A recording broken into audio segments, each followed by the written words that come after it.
Halo Sobat Tosan Aji di seluruh penjuru Nusantara, dari Sabang sampai Merauke, dari Kutub Utara sampai Kutub Selatan. Apa kabar semuanya? Semoga seperti biasa kita selalu mendapat nikmat dari Tuhan Yang Maha Kuasa, diberi kelancaran atas segala niat kita, selalu diberi keselamatan dimanapun kita berada. Amin, amin, ya robbal alamin. Sobat semua, jumpa lagi dengan saya, Himawan Resi, dalam channel saya, Gombong Official Pusaka, Gombong Official, jadi ini. Dalam channel saya, Gombong Pusaka Official. Oke sobat, di depan saya sudah ada keris, tanpa warangka, karena warangkanya lagi dicuci ya Cut ya, lagi dibersihkan, masih di luar, masih dijemur. Apa ini? Seperti biasa, bikin kopi, sambil udut, jangan kemana-mana.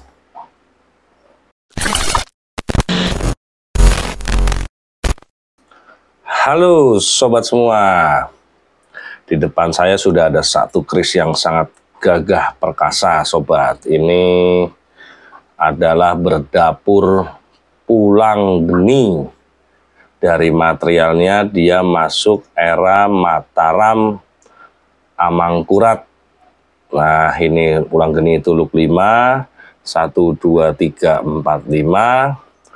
Ada dalam ibaratnya itu kutipan, saya mengambil bahasa kutipan dari serat Parta Krama Suryaningrat pada pupuh ke-35 bait ke-21 itu berbunyi, pulang geni iku pusakaning tanah Jawi, sapa ingkang kuasa nganggoa pasti dadia wijining praja. Seperti itu sobat bunyinya. Yang diartikan adalah bahwa keris berdapur pulang geni adalah pusakanya tanah Jawa. Siapa yang mampu memilikinya pasti suatu saat menjadi pemimpin negara atau pemimpin pemerintahan. Pemimpin itu bukan berarti kita megang harus jadi presiden, bukan ya Jud, atau bupati, ya bukan juga zaman sekarang, karena modal sobat. Tapi kalau untuk Pak RT ya mimpin warga lah ya, itu ibaratnya memang sudah digariskan seperti itu, atau minimal menjadi pemimpin keluarga sendiri yang benar-benar bertanggung jawab dan berjiwa kesatria. Itulah keris dari pulang geni sobat semua. Oke sobat semua, mengenai ricikan pulang geni bisa dibilang adalah dapur keris luk 5 seperti biasa, 1, 2, 3, 4, 5. Dapur ini dibilang cukup sangat populer sekali, khususnya dalam dunia perkerisan di tanah Jawa. Ukurannya biasanya untuk keris-keris pulang geni ini sedang, ada juga yang rada besar sedikit, corok ada. Permukaannya ada yang limpa, ada pula yang gligir sapi. Gligir sapi itu tengahnya seperti ini, ada garisnya. Karena dia itu memang memakai ada di tengah bilahnya. Gadiknya itu dia polos.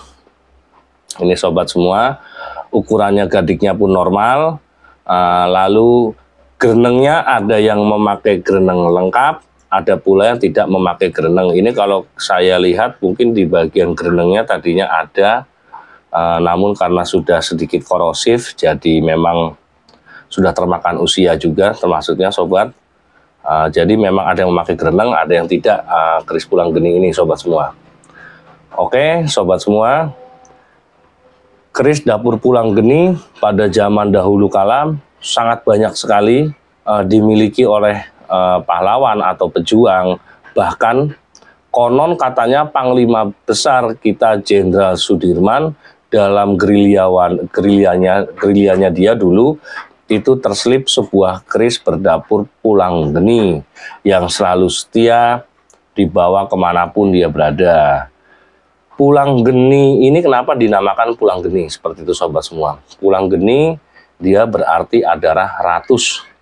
Ratus adalah suatu istilahnya itu bahan aromaterapik atau yang terbuat dari getah pepohonan. Seperti kemenyan atau dupa apabila dibakar di atas barang ara, ratus itu menghasilkan aroma yang sangat wangi atau harum, seperti itu sobat. Biasanya kalau saat ini digunakan untuk aromaterapi atau kita bermeditasi, seperti itu. Sobat semua, kayaknya memang tidak ada ya ibaratnya itu di dalam kita, kehidupan sehari-hari yang tidak suka wewangian, atau bahkan ada tempat yang melarang penggunaan wewangian, kayaknya tidak ada dalam di dunia ini, tidak ada. Semua suka wangian. Oke sobat, berbicara tentang ratus atau yang dibilang wewangian, sekilas saya akan bercerita tentang sejarah ke belakang mengenai wewangian tersebut. Di Eropa, kata parfum itu sebetulnya berasal dari sebuah fasa dalam bahasa Latin. Yang pertama kan biasanya kalau parfum itu disebutnya, apa coba bahasa Inggris ya, perfume ya ibaratnya ya. Per yang berarti melintas atau menembus, dan kata keduanya fumus yang artinya adalah asap, seperti itu sobat. Orang Prancis lalu menggunakan parfum untuk menamakan bau wangi yang menguap di udara akibat pembakaran sebuah dupa. Zaman dulu sudah ada di sana. Waktu itu bentuk parfum belum cair sobat, tapi masih berupa dupa yang padat. Nah sobat semua, bangsa Mesopotamia adalah penemu pertama dupa. Itu kalau saya baca-baca di Wikipedia dan di media-media lain, sekiranya tahun 4000 tahun yang silam itu dia pertama kali menemukan dupa. Sementara bangsa Mesir dialah yang mengembangkan pertama parfum. Nah, berdasarkan catatan-catatan hieroglif dan artefak-artefak di para makam raja-raja Fir'aun yang dipelajari para arkeolog di Mesir, dupa mulai masuk Mesir sekitar 3000 sebelum Masehi. Awalnya parfum merupakan benda ritual keagamaan. Hanya para imam dan segelintir orang-orang kaya yang boleh menggunakan parfum tersebut untuk upacara-upacara supranatural. Nah, dan hal ini berlangsung hingga jauh melewati zaman keemasan di era Mesir kuno. Seperti itu sobat. Dalam pandangan mereka, bau parfum bisa menarik hati para dewa. Juga mereka menggunakan parfum itu beragam wewangian untuk mengusir setan atau roh jahat yang menghinggapi orang sakit zaman dahulu. Nah, pada saat itu kemenyanlah merupakan adalah tanaman bahan parfum yang paling favorit di kala itu. Oke sobat semua, kembali kita ke peradaban Nusantara. Menyan atau kemenyan tadi sobat, dupa atau menyan asal muasalnya itu konon dari budaya atau kebiasaan umat Hindu Buddha di India dan China.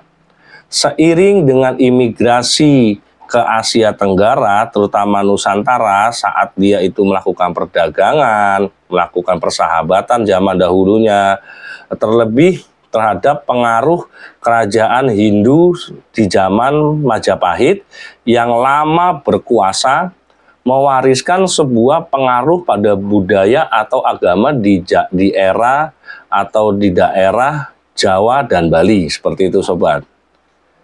Memang kita akui, sungguh sangat jenius para leluhur kita dari pengetahuannya dan atas karya-karya besarnya seperti itu candi ataupun artefak lainnya, dan dia seperti keris ini juga, tombak, pedang, terutama empu-empu tadi yang membuat mahakarya juga yang sangat luar biasa. Dia itu bisa menyatukan sebuah logam dan menyisipkan sebuah nama pada karyanya. Mungkin dari pengetahuannya dia, layaknya ia seorang pujangga, mungkin kalau saya bilang bisa, yang memang setiap penamaannya, setiap istilahnya ricikannya itu mengandung sebuah syarat yang sangat bermakna dan penuh arti, sobat. Oke, kembali ke keris pulang geni ini. Yang tadi itu bermakna adalah ratus, itu berasal dari wisma. Wisma itu adalah alam semesta nyala, dan asapnya yang bergerak ke atas pelan-pelan menyatu dengan angkasa. Ini dapat dikatakan sebagai lambang penuntun bagi umat, bagi yang melakukan sembahyang agar menghidupkan api pada dirinya. Seperti itu, sobat. Makna daripada ratus itu yang diartikan dalam pulang geni itu seperti itu. Nah, api yang dimaksud di sini itu ketika tadi agar menghidupkan api pada dirinya, maksudnya api itu bukan api cemburu, sobat. Bukan gara-gara randa desa di bawah api cut terus kita cemburu, itu bukan, sobat. Atau juga bukan sebuah api amarah pada diri kita, itu bukan. Melainkan kita itu harus menghidupkan api ruh yang abadi, api yang tidak akan pernah rusak, tetapi membawa kebangkitan sebuah rohani. Dan api itu menuntun diri kita untuk lebih mengenal Tuhan dan transformasi terhadap hidup kita. Seperti itu, sobat semua. Nah, kata asap dari dupa yang bergerak ke atas tadi menuju persatuan dengan Yang Maha Kuasa dan menyatu ke angkasa. Seperti itu. Dengan demikian, mungkin kita dapat kutip secara garis besar ya, sobat, bahwa ratus adalah lambang pertemuan antara umat dengan Tuhannya. Dari mana kita dapat bertemu? Tentunya dengan kita bersembayang dan beribadah. Seperti itu, sobat. Dan sebagai perlambang bahwa niat penyucian batin kita untuk menghormati ataupun memuja yang derajatnya lebih tinggi daripada manusia. Siapakah dia? Ya, dialah Sang Pencipta, sobat semua. Ratus lagi kembali. Dia adalah salah satu yang istilahnya itu menyebar bau wangi, keharuman yang religius.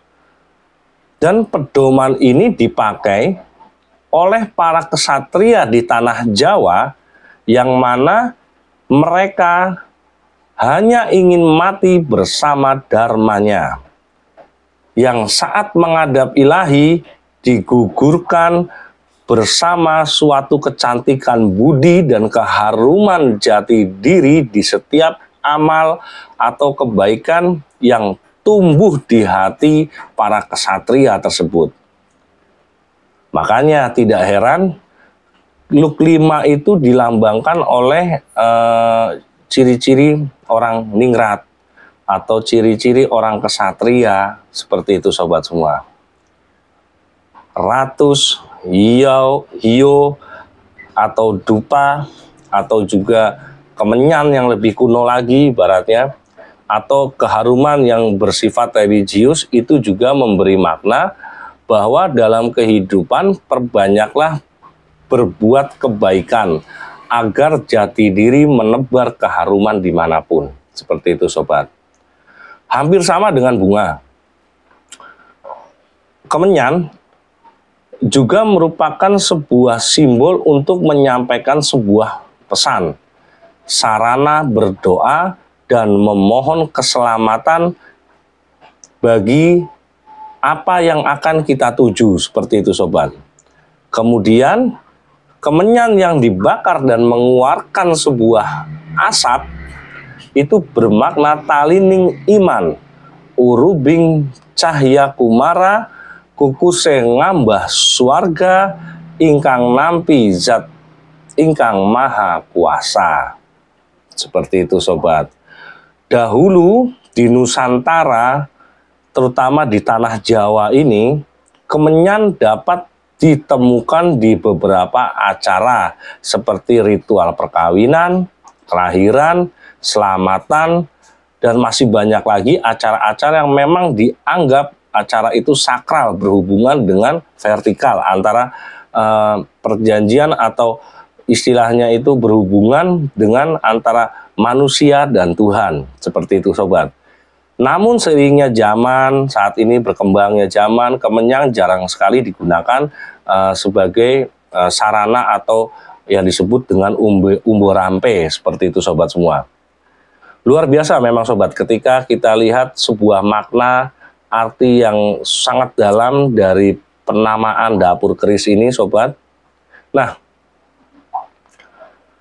seperti tadi yang saya bilang, acara-acara yang bersifat sakral itu berarti bahwa setiap hajat, ritual, atau acara yang diselenggarakan sebenarnya intinya itu mengingatkan kita untuk selalu kita meningkatkan keimanan manusia terhadap Tuhan yang Maha Kuasa.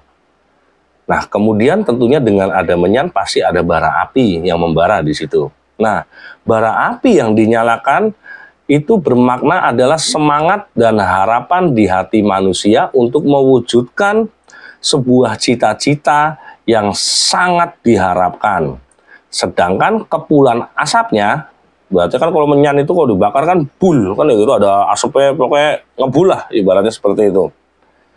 Itu adalah makna dari doa yang dipanjatkan, yang kita ingin dengan kita ingin didengar oleh Tuhan yang Maha Kuasa. Seperti itu sobat. Kenapa kok banyak? Ya, manusia itu permintaannya sangat banyak sekali.